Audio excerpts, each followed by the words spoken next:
Hello friends, नमस्ते प्रणाम। हमारे चैनल में आप सभी फ्रेंड्स का स्वागत है और अभिनंदन है। तो हम लोग बहुत ही पारंपरिक जिउतिया व्रत गीत लेकर आए हैं।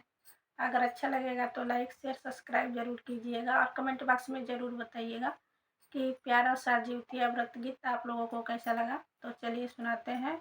हर हर महादेव आप सभी को। हर हर महादेव। जीउत वाहन बाबा दिहल वरदान हो, गोदिया खेले लालनवा। जीउत वाहन बाबा दिहल वरदान हो, गोदिया खेले लालनवा। श्रद्धा से कैनी हम जिउतिया बरतिया, श्रद्धा से कैनी हम जिउतिया बरतिया।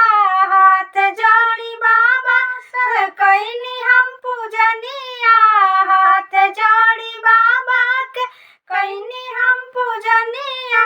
बाबा पूरा कैले सपना हमार हो, गोदिया खेले लालनवा।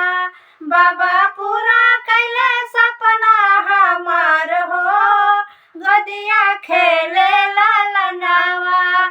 जीउत वाहन बाबा दिहल वरदान हो, गोदिया खेले लालनवा। जीउत वाहन बाबा दिहल वरदान हो, गोदिया खेले लालनवा। बेदिया बैठाई बाबा के पैरा पखारी, बेदिया